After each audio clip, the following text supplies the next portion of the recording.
All right, thanks, Chase. Stephen Palma joining me now from Right at School, the program that you've been talking about, and a lot of it has to do with kind of bringing kids to do curriculum activities out of school, or after school, correction.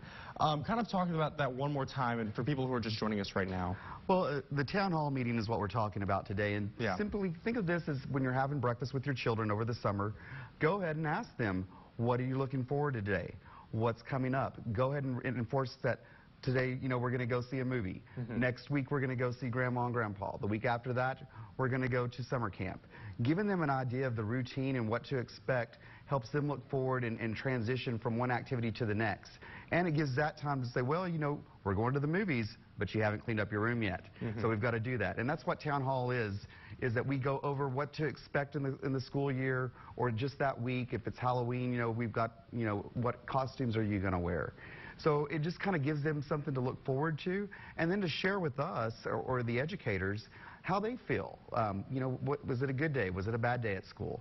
So that communication between the two really helps form a bond, and if it makes them feel at home at school.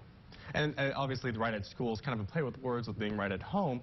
So a big part of that, too, I guess, with the town hall is just to kind of make them feel more comfortable as they're there with you guys doing these activities. It really helps form a sense of community and bonding with the educators. And speaking of educators, we are having a job fair this Friday at the Horseshoe. It's going to be from 10 in the morning all the way until 7 in the evening. And we are hiring at multiple schools in Midland. Our starting pay is at $16, and we go as high as $25. Okay, and you said you were going to show us a little activity really quick. That's in the weeks to come. Okay, so we're going to actually have some supplies, and we'll let the parents know what supplies they can actually get.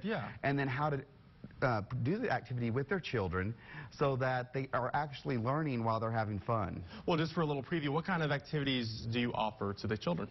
So, believe it or not, it is an amazing amount. Our school supply cabinets, that's what I'm doing this month, is setting up our rooms so that we're ready when school starts on August 15th.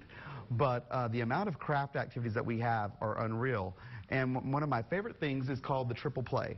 And what that is rather than give the child the expectation and what we think as adults they should be making, we throw all the arts and crafts on the table with no instruction and let them create. Now, it's usually centered around one of these themes, and so the child tends to create something within that theme, but it's not necessary.